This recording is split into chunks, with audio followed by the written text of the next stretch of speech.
Bonjour à toutes et à tous. Bonjour Marie. Bonjour, bonjour Carmen. Bonjour. Alors, je suis vraiment enchantée de pouvoir t'accueillir, te recevoir sur la chaîne de l'ESTA. Merci d'avoir accepté cette invitation et de venir nous parler du bien-être animal à travers toutes les approches et les méthodes naturelles et bienveillantes que tu proposes au sein de ton école. Et donc, je vais te laisser la parole pour que tu puisses te présenter à notre communauté, qui tu es, ce qui t'a amené jusque-là et ce que tu proposes aujourd'hui. Je m'appelle Marie. Euh, je suis enseignante, professeure, en fait, je suis une amoureuse des animaux. Si on peut résumer à ça, je suis amoureuse de la vie, des animaux, des insectes, de la nature, du végétal, du monde des vivants. Mm. C'est en fait en 2004, j'ai commencé à enseigner le toilettage, le perfectionnement en toilettage, ainsi que la zoocosmétologie, qui à l'époque avait pas de titre encore, ce n'était pas un métier, mais les soins de la peau et du pelage de façon plus spécialisée. C'est un engouement que j'ai eu grâce à Yves Saint-Bernard, qui est une compagnie italienne qui ont créé des produits extraordinaires à base d'ingrédients naturels, à base et aussi des ingrédients qui sont en fait performants côté toilettage, côté professionnel. Donc, j'ai découvert grâce à Yves Saint-Bernard et leurs enseignements que c'était possible de faire différemment en toilettage. On pouvait rendre le moment de toilettage plus agréable, plus passionnant, qui pouvait permettre justement de soigner ou d'aider les animaux dans certaines conditions. Donc, des conditions de douleur, par exemple, physique, des conditions de problèmes de peau, problèmes de pelage, etc., etc. Donc, ça m'a donné une nouvelle vocation au toilettage que je pratiquais depuis 1994. Donc aujourd'hui, ça fait 32 ans, c'est ça? Je Ouais. pense que c'est 32 ans, c'est ça. Alors, tu peux nous rappeler un petit peu quelle était ta formation avant, puisque tu étais quand même plutôt scientifique déjà à la base, donc ce qui t'a Oui, permis du coup vraiment de t'intéresser également aux compositions, aux formules que tu enseignes aussi c'est vrai. Les en cosmétologie. mathématiques. J'ai commencé un parcours, je suis allée longtemps au cégep. J'ai touché un peu à tout.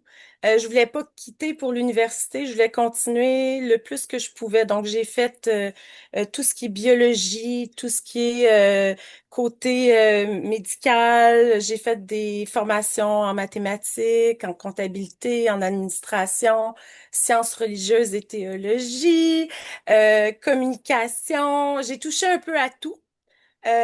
Et ensuite, quand je suis allée à l'université, j'ai fait le choix d'aller en mathématiques, de me spécialiser en maths.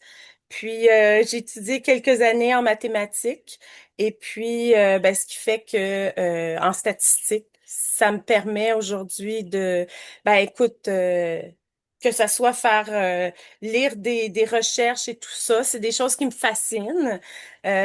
Puis aussi, lorsque je fais de la formulation de cosmétiques, c'est sûr que les maths, ça nous aide à formuler, justement. Il faut un peu maîtriser les mathématiques, mais si peu, si peu, si peu. C'est rien de compliqué comparativement à ce que j'ai étudié. Alors, Marie, on s'est connus lors d'une de tes formations, justement, donc les ZAP, hein, ZAP 1, 2 et 3, donc c'est la zoocosmétologie, il y a quelques années maintenant. Et ce qui est extraordinaire, c'est que c'est toi qui m'as fait connaître l'ESNA et aujourd'hui je fais cette interview donc pour l'ESNA. Donc la boucle est Super. bouclée et ça me tenait à cœur de pouvoir t'inviter et de mettre en lumière cet amour inconditionnel que tu portes à tous les animaux. C'est pas juste à quelques-uns. Alors il y en a plus particulièrement que d'autres et on verra tout à l'heure, mais à tous les animaux et mettre la lumière sur la bienveillance que tu as, que ce soit envers l'humain ou envers l'animal également.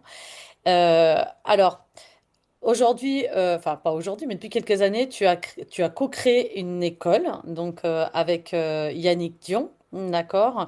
Voilà. Et dans cette école, vous tenez absolument à mettre au centre et au cœur de l'école le bien-être animal Mhm. par rapport aux différentes approches et techniques et spécialités que vous enseignez et que vous proposez. Donc, je rappelle que cette école est au Québec, d'accord? Donc, nous ne sommes pas sur le même fuseau horaire actuellement.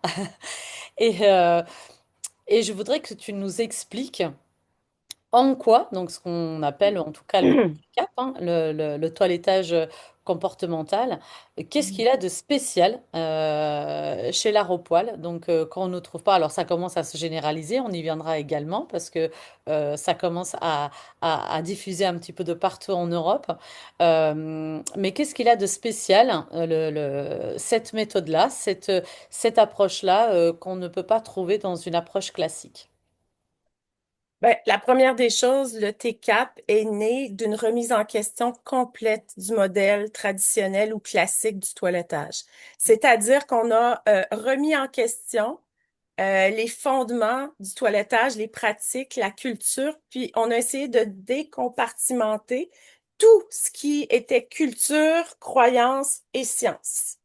Mhm. Donc, le toilettage, au départ, est conçu pour l'hygiène. Donc, trouver une façon d'entretenir le pelage et la peau d'un animal et aussi faire de la prévention dermatologique. Donc, c'est vraiment l'objectif du toilettage. En partant par cet objectif-là, puis en voulant faire du bien à l'animal via le toilettage et entretenir son pelage, on se questionne en zoocosmétologie quels sont les réels besoins biologiques, dermatologiques, physiologiques de l'animal ou de l'espèce avec laquelle on travaille. Donc, on n'a pas tous les mêmes besoins. Nous, en tant qu'humains, nous avons 5% en général de poils, 95% qui est imberbe, qui n'a pas de poils. L'animal, c'est l'inverse. On parle de 95% de son corps est recouvert de poils versus 5% qui ne l'est pas. Ça, c'est une généralisation. Donc, on n'a pas du tout les mêmes besoins. L'animal lui-même, son besoin premier, c'est de réguler sa température interne et de la garder stable. C'est-à-dire que ses organes soient bien conservés à une température interne stable qui ne peut pas varier de plus ou moins 2 degrés Celsius. Alors, toutes ces fonctions biologiques servent à ça.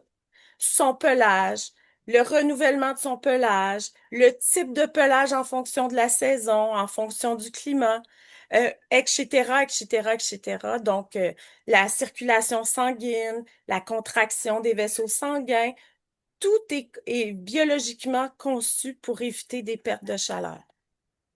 Nous avons, en tant qu'humains, un autre mode de vie. On s'habille, donc j'ai froid, je veux pas perdre de chaleur, donc je m'habille, je vais chercher quelque chose pour m'outiller. Euh, L'animal a conservé cette capacité-là extraordinaire d'avoir un pelage qui le protège et qui l'isole thermiquement. Et en plus, un pelage qui, justement, lui permet d'avoir contact avec le monde extérieur. Parce que son pelage est muni de poils qui lui permettent d'avoir des sensations tactiles, donc de prendre connaissance puis de se bouger, de se mouver, d'être dans un monde physique. Donc, c'est une grande capacité qu'ils ont, que nous n'avons plus ou moins. En fait, il nous reste quelques sens développés comme ça, mais très peu, si on parle des mammifères. Donc, ils ont conservé ça. Donc, si on revient au toilettage maintenant, alors, on reprend le toilettage.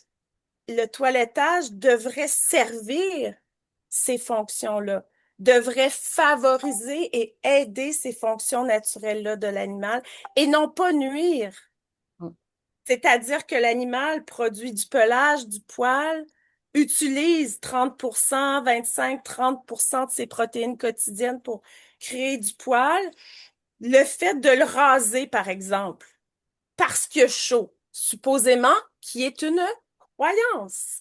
Oui, Vous bah, justement, comprenez que l'animal qui je voulais allait, je voulais te poser cette question parce que je savais que c'est très important, mais c'est très bien. Tu fais la transition toute seule. et Allons-y. voilà. Personne. Donc, le pelage qui sert justement de protection, mais qui est là pour justement limiter les écarts de température, crée un genre de coussin d'air de par la structure de chacun des poils qui sont créés en été quand il fait chaud, qui sont différents des poils qui sont créés durant l'hiver. Donc, il y a une répartition différente et une métabolisation de justement de cette kératine-là qui fait en sorte que on a des poils qui sont plus longs, d'autres plus courts, puis ça crée un coussin d'air.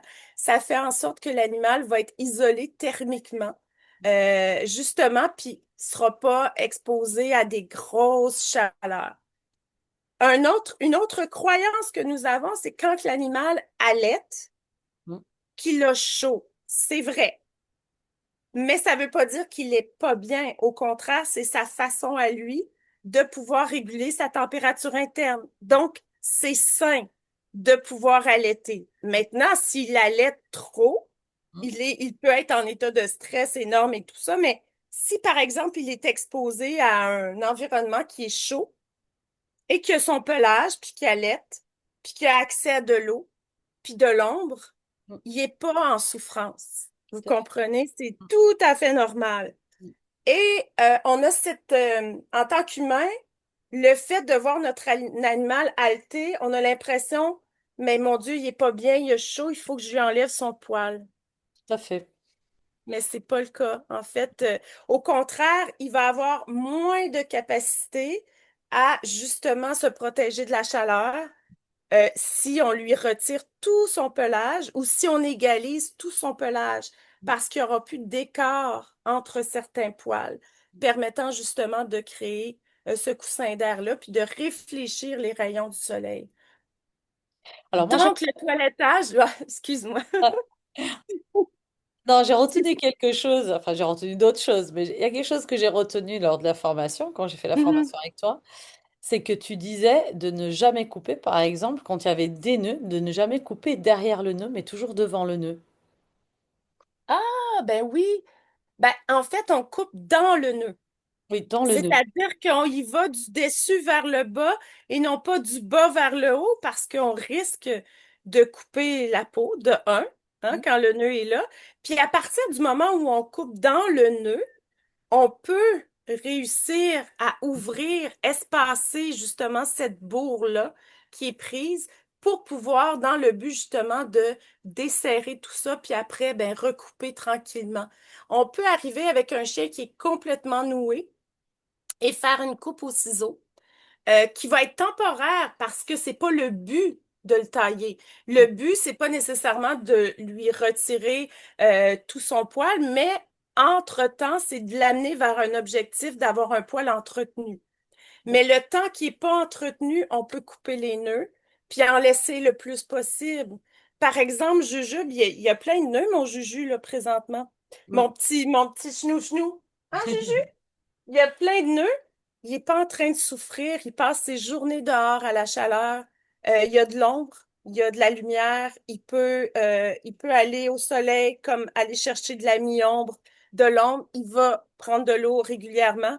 Je le vois pas jamais en souffrance, mais j'ai laissé plus de poils au niveau de sa cage thoracique, des organes internes, tout ce qui recouvre ses organes, son cerveau. Ben, la queue, il n'y en a pas beaucoup parce que c'est un genou, puis au départ, elle était déjà coupé, mais on n'est pas pour ça, là. On n'est Mm. pas pour l'ablation de la queue. Mais c'est ça. Donc, C'est pour vous dire que s'il était rasé à la peau, ce pauvre petit chien-là, à 34 degrés, On aurait il y chaud. aurait un peu plus de difficultés. Mm. Voilà. D'accord. Ouais. Et donc aujourd'hui, dans la méthode donc, que vous enseignez donc de TCAP à Repoil, en quoi on va trouver plus de bienveillance ou plus de bien-être que dans une autre méthode de toilettage?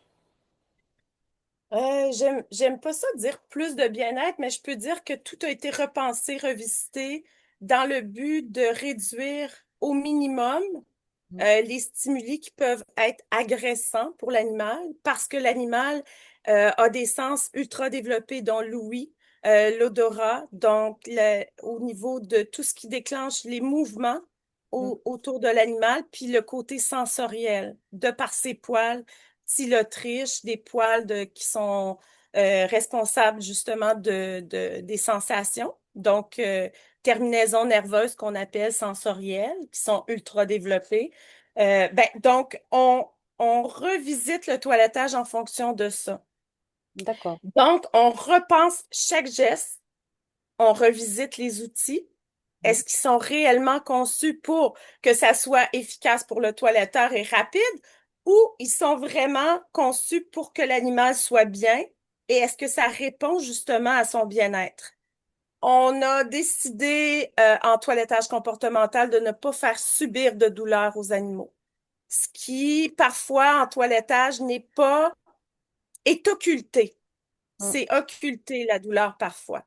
On parle de douleur, n'importe quel degré de douleur, là.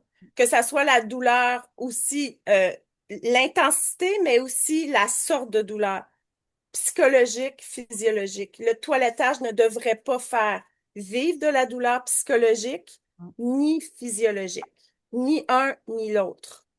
Donc, pas de stress, ça ne devrait pas. Donc, en fait, la douleur psychologique, c'est ça. Ça ne devrait pas mettre l'animal en stress ou en anxiété lors d'un toilettage, puisque c'est vrai que on pourrait croire que tu as une famille qui vient avec son animal pour se faire toiletter et qu'au bout d'une heure, elle va repartir avec l'animal toiletté, qui soit stressé, pas stressé, qui soit consentant, pas consentant. Le toiletteur doit le toiletter.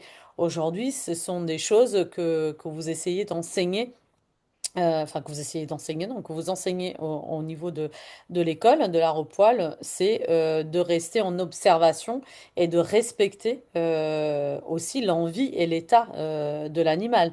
Donc si je viens avec un animal et que bah, tu peux commencer et au bout de 10 minutes il est en stress, aujourd'hui, qu'est-ce que le toiletteur il peut faire?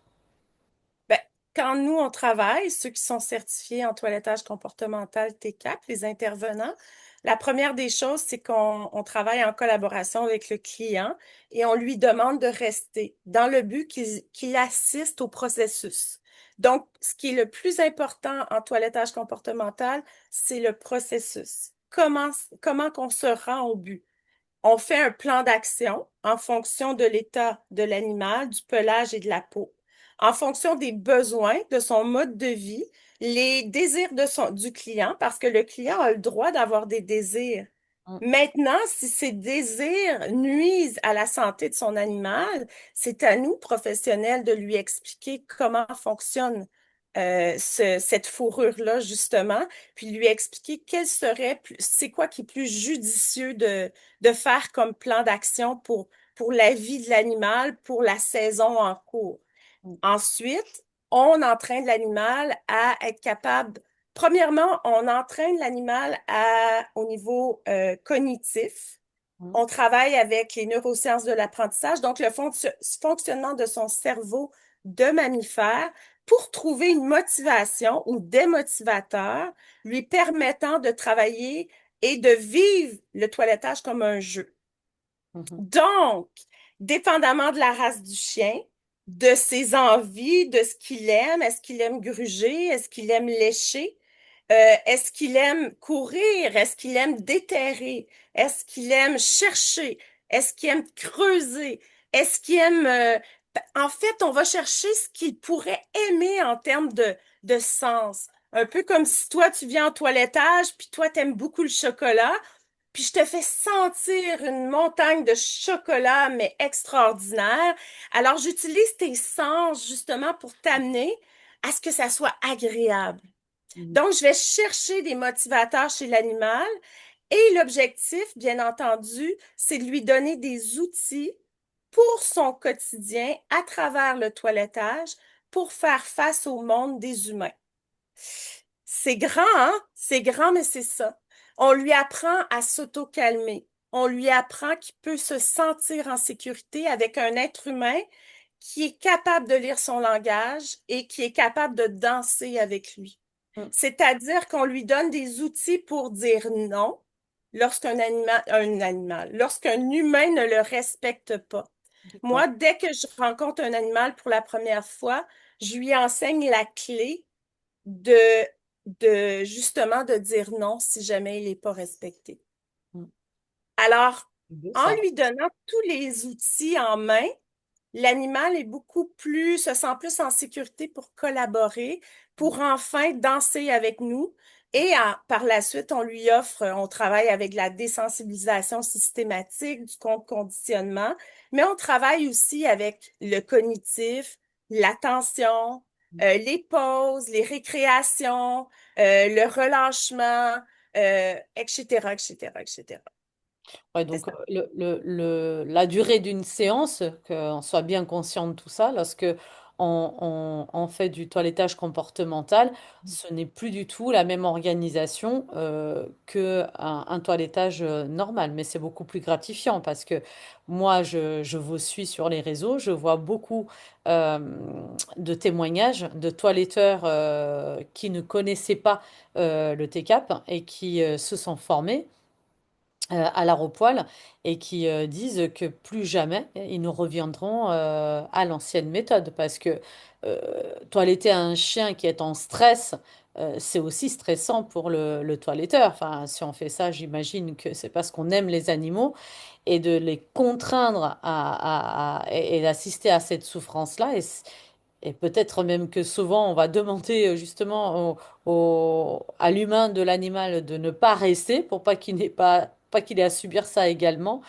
En tout cas, c'est vrai que tous les témoignages que j'ai pu lire, ils ne reviendront pas en arrière et qu'ils ont appris à se réorganiser, à réorganiser leur travail parce que d'un point de vue professionnel, on obtient, sans parler du bien-être animal, beaucoup plus de satisfaction à faire ce travail et à obtenir le consentement de l'animal et aussi le retour de satisfaction de son humain.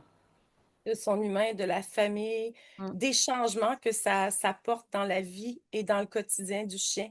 mm, Parce qu'un chien, puis des outils qu'on donne aux clients au quotidien.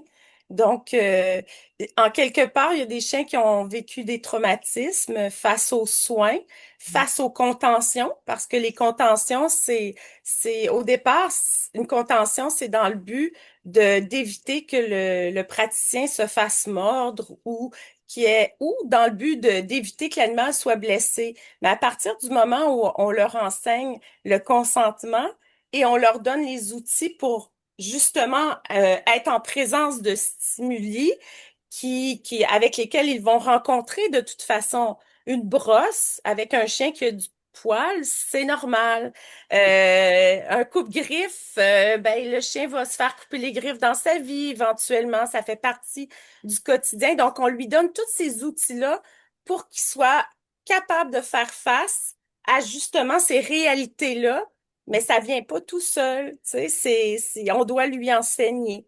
Puis, effectivement, c'est très douloureux pour l'humain de faire du toilettage classique, en ce sens que si je me rappelle autrefois, euh, à partir du moment que j'ai commencé à intégrer une forme de spiritualité dans ma vie, puis d'écoute au niveau énergétique de mon corps, au moment où je forçais un animal, où je tenais le visage pour pouvoir lui couper les cheveux ou le poil, pendant que j'étais en train de faire une démo, j'ai senti au niveau de mon chakra couronne un flux d'énergie, mais de perte d'énergie incroyable. Donc, j'étais en perte d'énergie vitale parce que j'étais en train de forcer un être vivant devant moi. mm. Donc, je ne travaillais pas en symbiose, je travaillais pas avec son énergie, je travaillais pas en échange d'énergie puis en consentement, je travaillais en lutte Oui, sans que ça soit des grosses contrainte. contentions, là. J'étais complètement en lutte. Donc, l'animal était en résistance, Mm. puis ça fait en sorte s'en rend pas compte, mais on perd notre énergie vitale. Donc, si notre batterie est à 100%, puis qu'on a perdu 50% de notre énergie vitale, il en reste que 50% pour notre journée. Oui. Peut-être que c'est difficile à récupérer au fil des années. Mm. Donc, d'où le, toutes sortes de conséquences et pour l'animal, et dans son quotidien, et pour nous aussi. Tout à fait. Alors, Donc, aujourd'hui, vous venez non seulement en France avec Yannick pour enseigner donc le toilettage comportemental, mais j'ai vu que vous avez conquis la Belgique également. oui, L'Italie, si c'est pas fait, ça devrait se faire. oui, exactement, ça s'en vient. Ben, on est en pourparlers pour l'Italie. Mais on a Et- quelqu'un qui est formé en Italie, qui est Mhm, dans le domaine de l'enseignement et de l'éducation là-bas, puis qui essaye de faire rentrer ça parmi parce que c'est plus officiel par mhm, rapport à l'État. Donc, d'accord. on est en train de travailler là-dessus. Ouais, parce que là, vous avez des ambassadeurs. Alors en France, vous en avez deux essentiellement, donc ces deux salons de toilettage. Un qui se trouve vers Toulouse, si je me trompe pas. Oui, c'est une école. En fait, en France, on a deux instituts pour lesquels on travaille. Au sud, donc à Groyet, Oui, et au nord, à Châlons-en-Champagne. oui, Puis tous ces instituts-là, c'est des instituts de perfectionnement. Donc, ils forment des toiletteurs, ils les perfectionnent. Et puis, ben, il y a plein de salons de toilettage qui viennent se perfectionner dans ces instituts-là à tous les niveaux. Et oui. donc, on enseigne via ces deux instituts-là. Donc, le centre de perfectionnement Grouillet, puis Oui. celui de Châlons-en-Champagne. Mm. Et donc, une ou deux fois par an, bah, vous débarquez avec vos grosses valises Ah oui! et vous investissez donc ces instituts pour former. Soit des nouveaux toiletteurs qui démarrent, ou qui souhaitent se former, soit des toiletteurs qui souhaitent apprendre donc cette méthode bien plus bienveillante, bien plus douce, et pour l'animal et aussi pour eux, parce que effectivement, c'est comme dans une journée de travail, peu importe quelle est l'activité, si on passe notre journée dans la contrainte, dans la résistance, dans le combat, dans la lutte, on est déchargé énergétiquement, c'est fatigant pour nous, pour notre environnement, pour les personnes qui sont dans notre environnement. Donc là, c'est exactement pareil et pour l'animal et pour celui qui est le toilette. Et donc la Belgique, donc il me semble que je vous ai vu déjà deux fois, ou une fois ou Oui, deux fois. oui, on est allé 2 fois en Belgique, effectivement. Puis on est en pourparlers là, pour la Belgique pour d'autres ouvertures pour les Belges, mais probablement plus proche des frontières françaises. Il va falloir qu'on voit ça en Suisse alors, parce que Ben là, certainement, c'est intéressant, c'est vraiment intéressant. Et puis, je voulais dire qu'il y a aussi des gens qui viennent, qui sont gardiens d'animaux, oui, qui font des garderies à domicile ou des garderies, des pensions, hébergements et tout ça, qui viennent se former auprès de nous parce notre protocole s'applique aussi aux chiens qu'on rencontre qui viennent en pension d'accord, ou des chiens ben, qu'on garde, que les professionnels gardent, qui sont extrêmement stressés, qui ne connaissent pas le gardien la première fois, et puis eux les amènent en balade. Donc, il y a beaucoup d'outils qui permettent de diminuer la réactivité, d'accord. d'abaisser le stress, d'apprendre aux chiens à être plus focalisés. Donc, c'est des outils de comportement animal, dans le fond. Travailler avec les chiots, on donne une formation sur la spécialisation chiot.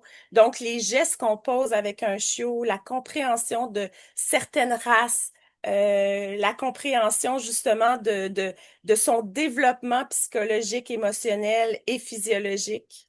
Donc, tout ça. Ouais, C'est un beau programme. Et ouais. alors, au niveau de la zoocosmétologie, est-ce que vous continuez donc les formations en ligne?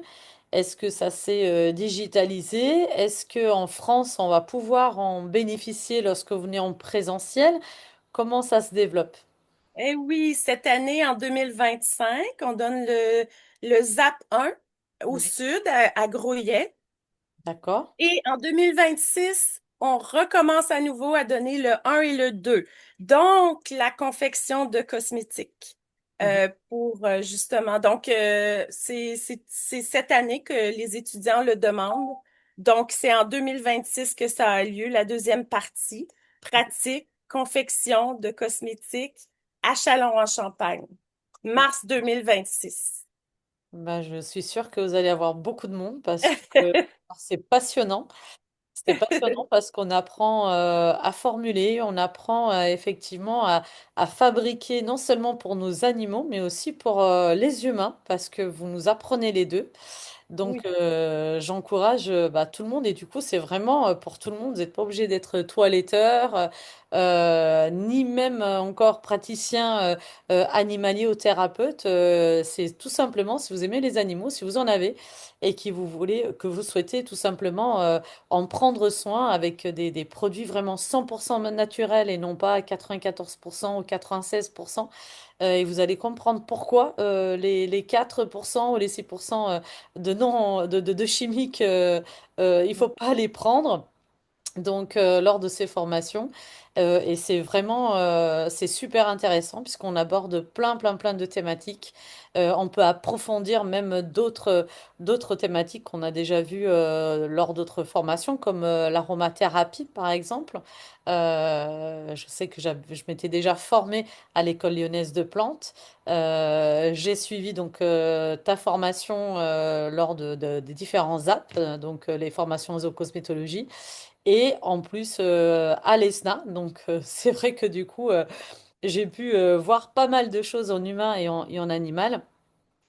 Et vous allez en sortir ravi parce que c'est au-delà de l'apprentissage, alors que je n'ai pas eu la chance de le faire en présentiel avec vous, mais à distance. Mais en présentiel, ça doit être encore plus énorme. Donc, Oui, oui. j'encourage tous les Français ou même frontaliers à vous inscrire aux apps parce que vous n'allez pas regretter du tout, même pour votre utilisation à vous au quotidien ou, sur vos animaux. Alors, au niveau de l'école, qu'est-ce qu'on peut retrouver de plus? Donc, il y a les TCAP, il y a les apps, donc pour la zoocosmétologie, mais tu es aussi une passionnée de poules Ah, oui. et de coqs.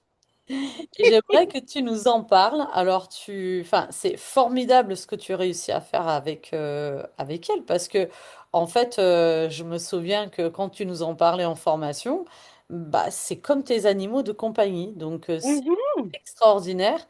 Je ne pensais pas qu'on pouvait avoir ce rapport-là avec une poule, par exemple. Tu m'as franchement étonnée. Donc, j'aimerais que tu nous en parles.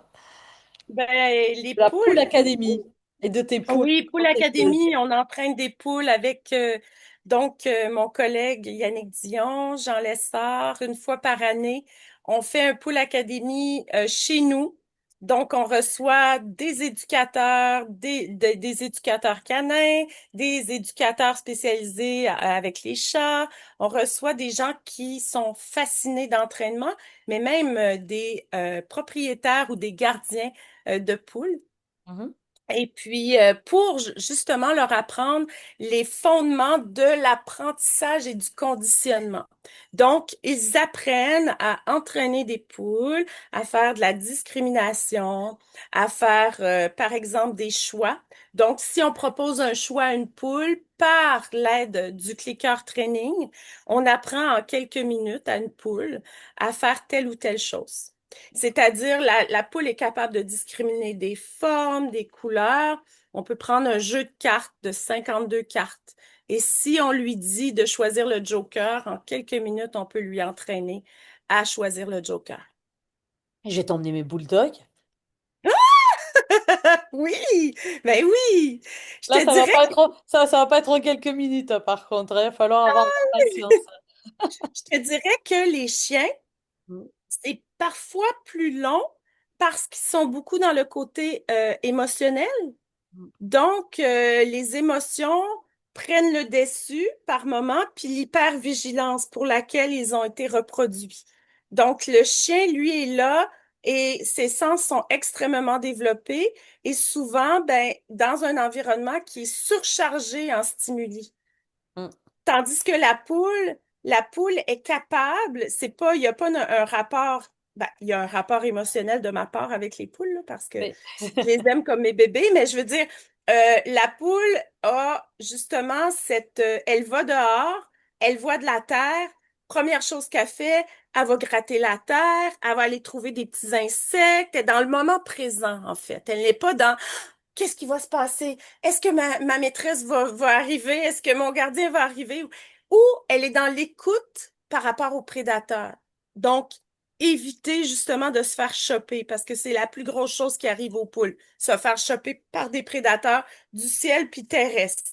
Mm. Donc, la poule, dans sa génétique, ben, et la poule aime le soleil, Mm. la lumière. Donc, lorsqu'elle est exposée à la lumière, elle ouvre ses ailes, elle se couche de côté, puis tu as l'impression qu'elle est en transe. C'est... Puis elle absorbe la lumière, la vitamine D. Mm. Alors, comment ça t'est venu? Comment tu as pu te passionner pour les poules comme ça, de cette manière? Écoute, j'ai eu la chance d'aller entraîner des perroquets, des gros haras Mm. en Floride avec les entraîneurs de Natural Kingdom, Mhm. ceux qui font Walt Disney. Donc, j'ai eu cette chance-là d'être accompagnée par ces entraîneurs-là. C'est des entraîneurs de zoo.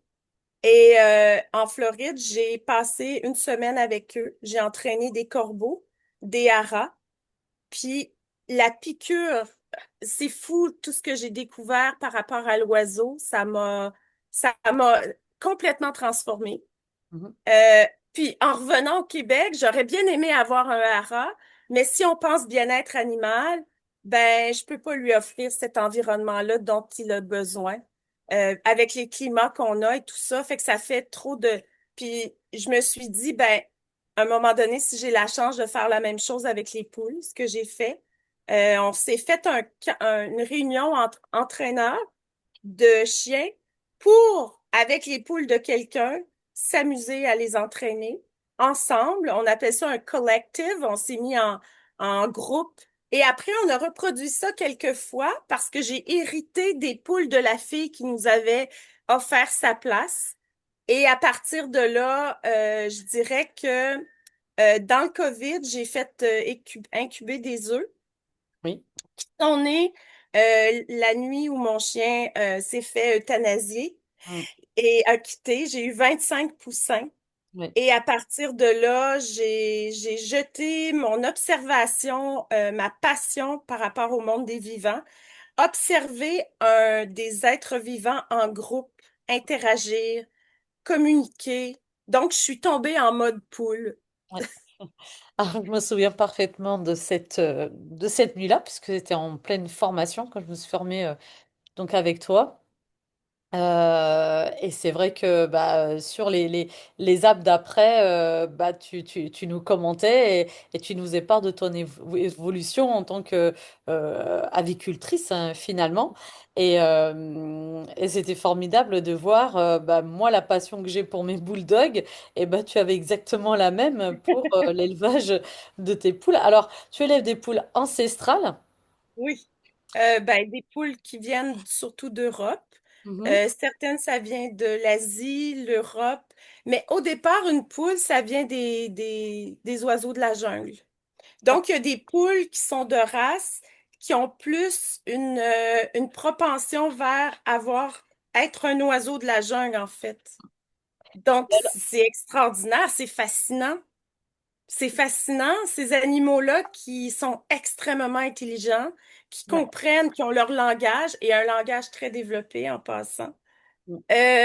Puis vraiment, c'est fascinant. Ils sont de toute beauté en plus. Mais c'est ça qui m'intrigue, c'est comment on peut, alors certainement au contact d'elles, puisque c'est comme ça que tu as appris, tu les as observées, mais est-ce que selon les espèces, il y en a qui sont plus, on va dire, intelligentes que d'autres, ou plus réceptives, qui pigent les choses plus vite lorsque tu les entraînes, par exemple? Oui, oui, définitivement. Puis il y a des poules qui sont plus proches de l'humain, comme par exemple, Les poules, on appelle ça des game birds. C'est des oiseaux de jeu. Mhm. C'est pas vraiment un jeu, c'est des oiseaux de combat. Mais ces oiseaux-là, qui autrefois étaient utilisés pour le combat, ont été reproduits, sont très proches des humains. Moi, j'en élève. C'est des oiseaux qui sont, ils arrivent à nous comme si on faisait partie de leur famille. Ils arrivent au monde comme ça. Un humain! Wow! Fait que là, on communique avec l'humain, on interagit, on n'a pas peur, on a envie de... C'est vraiment fascinant. C'est Ouais. fascinant. On en a d'autres qu'on laisse aller sur le terrain qui décident des mamans d'élever des poussins qu'on lui donne, des petits poussins rejetés d'une autre maman. Puis là, on voit la maman qui, elle leur parle, puis là, elle leur donne des mots, tous les poussins suivent, tout le monde comprend tout, ils ont leur langage, puis nous autres, on entend là, constamment. Puis, ben, je suis en mode poule quand je suis sur le terrain, puis j'entends un coq faire un bruit. Première chose que je fais, c'est je lève les yeux dans le ciel. Si j'entends un autre bruit, je regarde autour s'il y a du mouvement. Fait que je suis rendue comme, T'es devenu une poule. je suis devenue une poule. C'est génial. Puis, c'est vrai, puis il y a la télépathie aussi avec les animaux. Par exemple, quand j'arrive sur le terrain, je sais exactement qui a besoin de moi Mm, sans le savoir.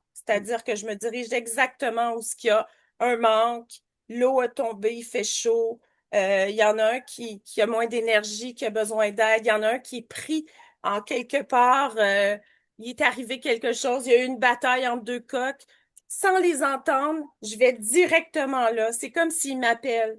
mm. C'est fou. C'est fou. C'est complètement fou.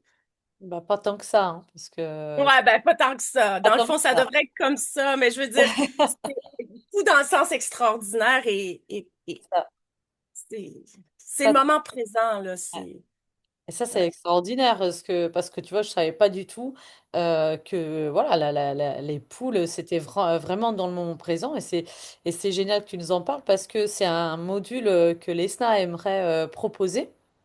On fait, euh, on fait les chiens, les chats, les équidés, les bovins. Et c'est quelque chose qui a été demandé et c'est aussi pour ça que je voulais t'avoir sur notre chaîne parce que bah, les poules, on peut les soigner également au naturel et je sais que tu fais le tout plus à fait. possible. Ouais. Et je me rappelle au tout début, lors de la formation, où des fois tu nous quittais en disant j'en ai une qui va pas bien, il faut que je lui donne ci, il faut que je lui donne ça. Alors, comment on fait? Quelles sont les maladies qu'elles peuvent avoir? Et voilà, qu'est-ce qu'il faudrait avoir comme, un petit peu comme trousse de secours naturelle pour Pour les les oiseaux, pour les poules. poules?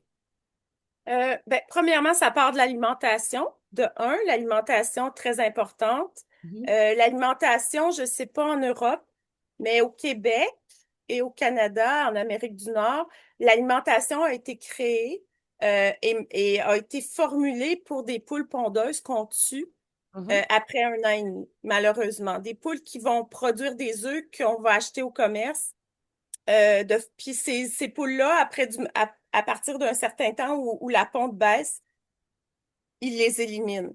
Donc, l'alimentation n'a pas été formulée pour une poule qui vit sur du long terme. Or, une poule ancestrale, qui est une race, c'est souvent des races qui viennent de l'Europe et tout ça.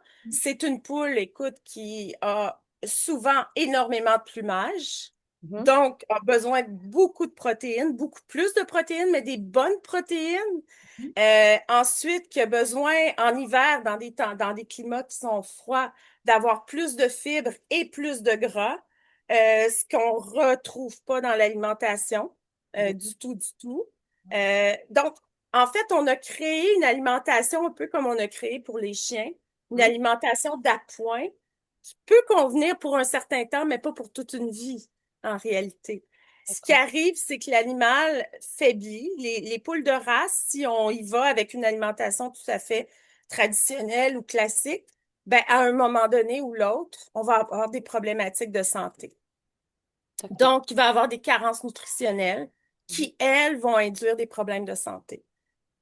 Donc, c'est important de reformuler tous ensemble, c'est-à-dire voir quels sont leurs réels besoins. Donc, on parle en vitamine A, en vitamine D, en vitamine E. Dans nos alimentations, ces trois vitamines-là sont au minimum, là, si on veut, en fait, ils sont la moitié du minimum requis chez la poule dans l'alimentation classique. Ce qui fait que ça tient pas la route. Alors, on va supplémenter. On va essayer d'aller chercher d'autres types de fibres. On va essayer d'aller chercher d'autres types de sources de protéines Mm, autres que seulement en grains. Parce que la poule est omnivore. En fait, elle va manger des insectes. mm, Elle va manger de la viande. mm. Elle va manger des plantes. Elle va s'alimenter. On appelle ça de la pharmacognosie. Je crois que peut-être chez Esna, vous avez peut-être un module là-dessus, mais la poule elle-même va aller dans un champ avec des herbes, elle va faire un choix, puis elle va aller chercher ce qu'elle a de besoin. D'accord. Et du coup, qu'est-ce que on recense comme maladie? Enfin, en tout cas, Euh, on va aller, ben, il y a les parasites internes et externes qu'on retrouve souvent. On a des problèmes pulmonaires, sont très fragiles au niveau des poumons. Les poules elles-mêmes, de par leurs plumes, produisent une genre de petite poussière fine. Lorsque les plumes, c'est un plastique qui est tout autour de la plume, ben ça, c'est dans l'environnement. Les litières ou les ripes, on appelle ça des ripes de bois et tout ça, contiennent beaucoup de poussière. Donc, puis quand que l'environnement est clos, ben, les poules ont des problèmes pulmonaires, des maladies qui sont, entre guillemets, incurables, mais qui le sont, mais qu'on a défini incurables. Pourquoi? Parce que les poules qui sont malades dans des élevages, habituellement, ils les tuent. oui. On ne pousse pas la réflexion plus loin. Tout simplement, on ne met pas à risque l'élevage, c'est comprenable, mais des éleveurs de poules ancestrales tiennent à leur génétique, Mm, tentent de travailler la génétique au niveau de la résistance aux maladies, tentent de travailler la génétique au niveau à tous les niveaux, en fait, mm. ce qui est très, très différent du côté commercial. Donc, c'est pas pareil, c'est deux médecines complètement différentes.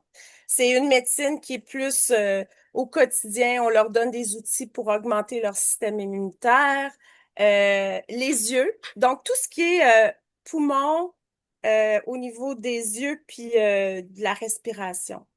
Alors C'est les yeux, j'ai les beaucoup oreilles. entendu. Ouais, les yeux, j'ai beaucoup entendu. Alors c'est quoi? C'est des conjonctivites, des irritations, qu'est-ce qu'elles peuvent avoir comme maladie, comme des pathologies au niveau des yeux? Et Au niveau des yeux, ben, ça peut être le marek. Le marek peut causer la cécité, qui est une d'accord. maladie qui date de l'ancienne Égypte, puis qu'on n'a pas trouvé de solution autre qu'un vaccin qui n'en est pas un, c'est-à-dire le vaccin fait en sorte que tu n'es pas protégé. Tu développes quand même la maladie, mais tu développes pas les tumeurs qui viennent avec. Ce qui fait D'accord. que on appelle un faux vaccin, Mhm. parce que ça perpétue, puis ça fait en sorte que le virus va se muter, puis se transformer, devenir de plus en plus puissant.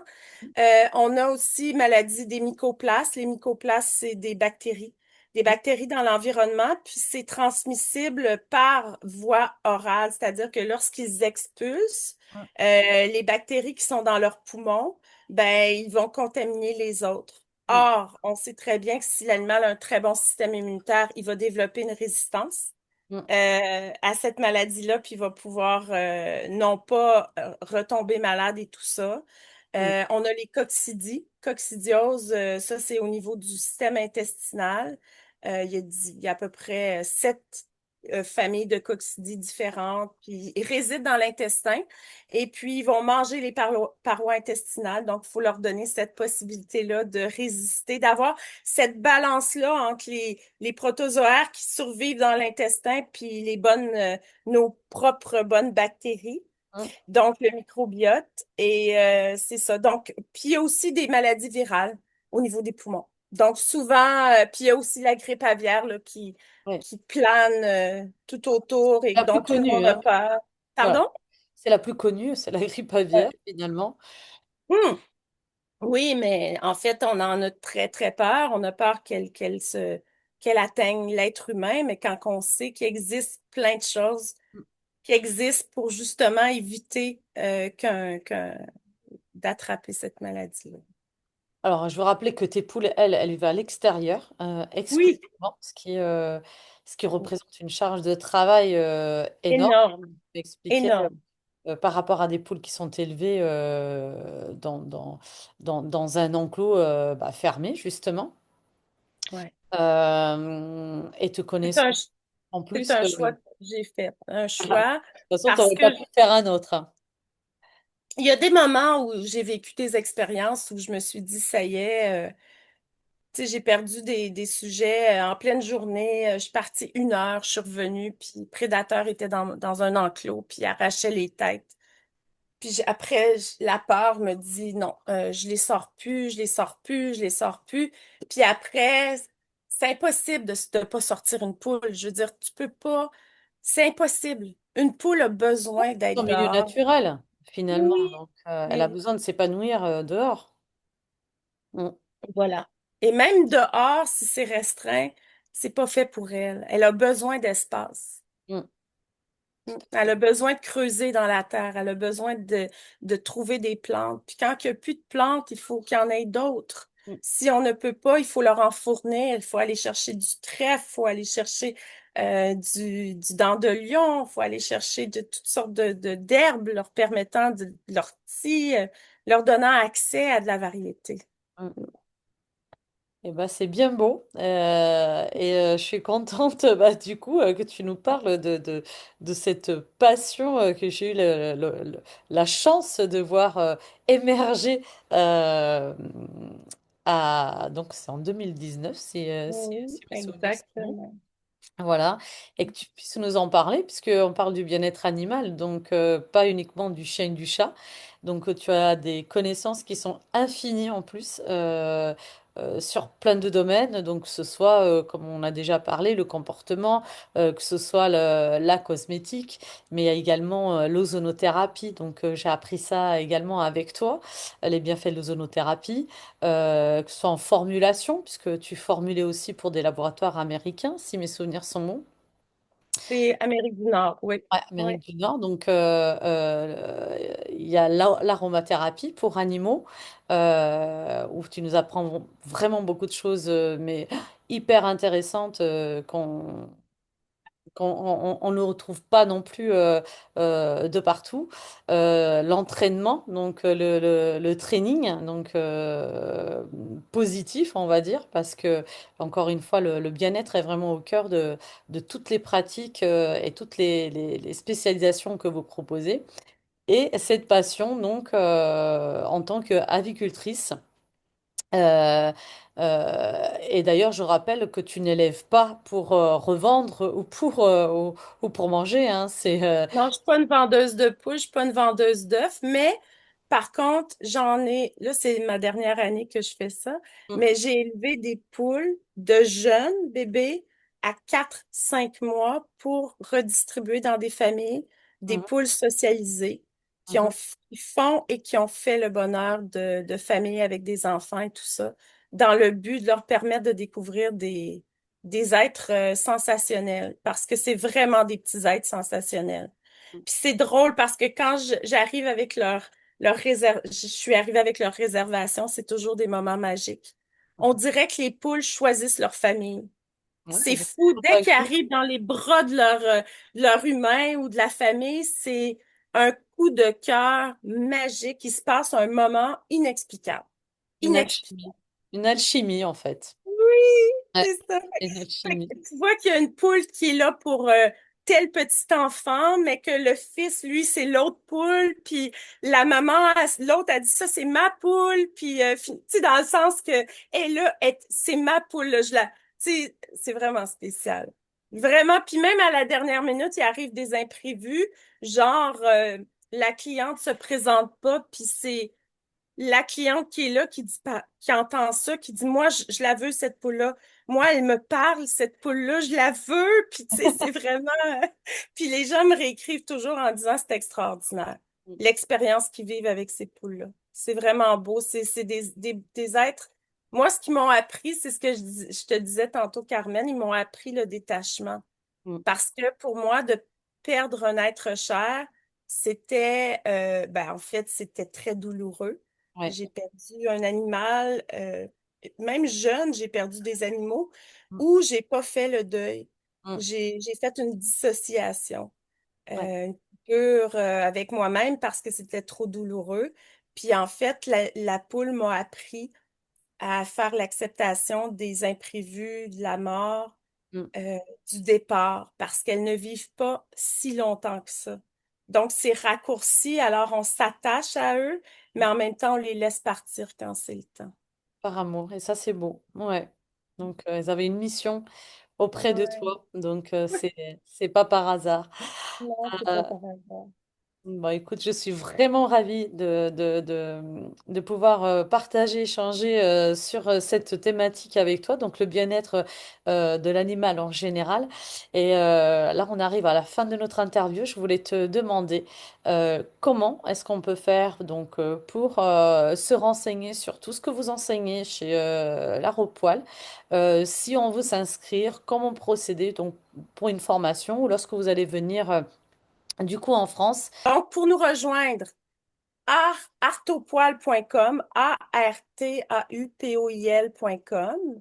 Vous allez sur calendrier de formation, puis vous pouvez aller vous enregistrer pour une formation en différé. Donc, le ZAP 1 et le TCAP 1 peuvent se suivre en différé ou lorsqu'ils sont en présentiel, ils sont aussi sur Zoom. Donc, vous pouvez le faire en temps réel. Donc, soit en différé ou Mhm. en temps réel, puis c'est toujours la version de l'année.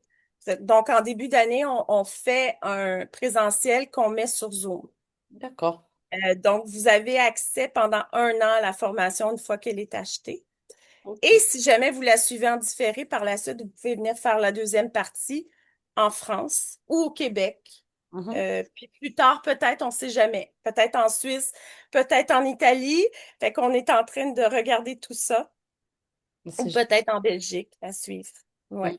Puis pour nous rejoindre, pour faire des inscriptions pour novembre mm, 2025 au Centre de perfectionnement Grosillais, mhm, les inscriptions sont en cours. Il reste pas beaucoup de place, mais vous avez peut-être la chance en communiquant, en écrivant un email mhm. à, je pense que c'est, je me rappelle plus, Institut Formation à commercial gmail.com, mais faudrait que je te redonne les Ouais. données en. Ouais. Donnera, je mettrai peut-être pour les deux instituts, je mettrai en Mhm. commentaire de l'interview, comme ça, ainsi que le site internet et l'adresse mail d'Aropoil pour ceux qui voudraient prendre contact avec vous directement, s'inscrire sur l'un ou l'autre en fonction des formations de prévues. Exactement.